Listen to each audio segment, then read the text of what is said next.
एक गांव में राजू नाम का एक किसान रहता था। उसकी आमदनी इतनी अच्छी थी कि वो अपनी पत्नी और बेटी का पेट आसानी से पाल सके। बेटी का नाम किमी था। राजू अपनी बेटी को बहुत लाड प्यार से पाला था। किमी भी अपने पिता को बहुत प्यार करते थे। राजू की पत्नी प्रतिदिन दोपहर को खाना तैयार करती और किमी भोजन लेकर अपने पिता के पास खेत पर जाती थी। पिता को अपने हाथ से भोजन खिलाकर ही घर वापस होते। एक दिन किमी भोजन लेकर चली तो बहुत तेज धूप थी। रास्ते में एक पेड़ के नीचे बैठकर वह सुस्ताने लगी। तभी उसने देखा कि पेड़ पर एक बंदर बैठा है। बंदर ने अपने बच्चे को अपने सीने से लगा रखा था।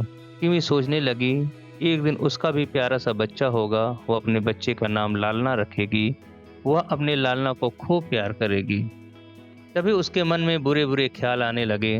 वह सोचने लगी, जब वह शैतानियां करेगा तो मुझे उस पर बहुत क्रोध आएगा।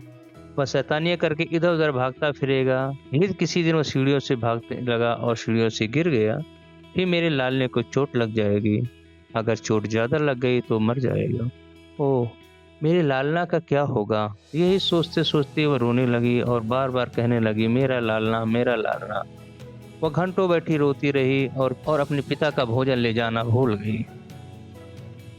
जब किमी बहुत देर तक घर वापस नहीं पहुंची तो उसकी मां ने सोचा कि पिता को जाकर बताना चाहिए कि किमी घर वापस नहीं आई। वह खेत की ओर चल पड़ी।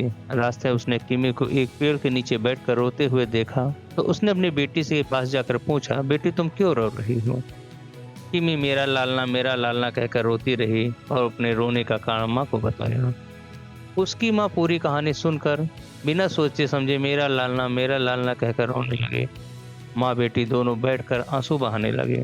राजू को दोपहर का भोजन नहीं मिला। इसका उसे क्रोध आ रहा था। शाम होते वह घर के लिए वापस चल दिया।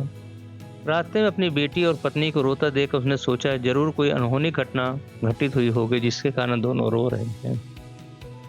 उसने धड़कते दिल से दोनों से रोने का कारण पूछा। कारण सुनकर वह क्रोध से पागल हो उठा। उसे समझ में नहीं आ रहा था अपनी पत्नी और बेटी की मूर्खता पर हंसे या क्रोध में अपने बाल नोचे। वह चीख कर बोला, इस दुनिया में तुम लोगों से बड़ा मूर्ख और पागल कोई नहीं हो सकता। मैं जा रहा हूं और तभी घर लौटूंगा जब तुमसे बड़ा मूर्ख दुनिया में मिल जाएगा। राजू की पत्नी और बेटी की में उसके पीछे पीछे खुशामद करने दौड़ी, परंतु राजू तब तक दूर निकल चुका था। चलते चलते राजू पास के एक गांव में पहुंचा। उसने देखा कि एक जगह भीड़ लगी थी। उसने भीतर घुसकर कारण जानने का प्रयास किया तो पता चला लोग एक तालाब के चारों ओर जमा थे।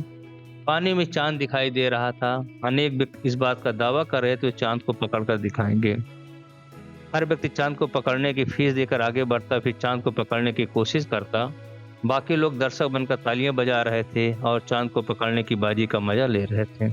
राजू लोगों की मूर्ति देखकर आगे बढ़ गया। वहां उसने देखा एक बूढ़ी औरत का एक टीन के डिब्बे में हाथ फंस गया। कई लोग उसका हाथ खींचकर निकालने का प्रयास कर रहे थे। बुढ़िया दर्द के मारे चीख रही थी, परंतु हाथ बाहर नहीं निकल रहा था। राजू ने पूछा कि माजरा क्या है। उसे बताया गया कि डिब्बे में गेहूं भरे हैं और बुढ़िया मुट्ठी में गेहूं भरकर निकालने का प्रयास कर रही थी। तभी उसका हाथ डिब्बे में फंस गया और वह निकल नहीं रहा था।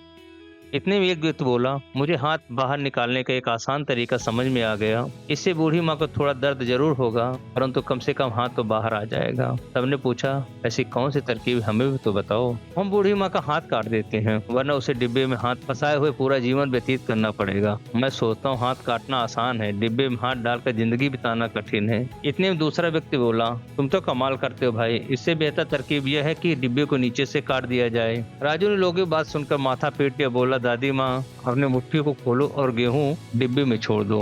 राजू का इतना कहना कि बुढ़िया ने मुट्ठी से गेहूं छोड़ दिया और उसका हाथ बाहर निकल आया। लोग राजू को धन्यवाद और इनाम देने लगे। राजू बहुत दुखी मन से घर की ओर यह सोचते हुए चल दिया, शायद इस दुनिया में मूर्खों की कमी नहीं है। जैसे अनेक लोग अक्लमंद होते हैं, ऐसे ही दुनिया में एक से एक बढ़कर मूर्ख भी पड़े हैं। इससे हमें यह सीख मिलती है कि दुनिया में एक से एक बढ़ के मूर्ख है।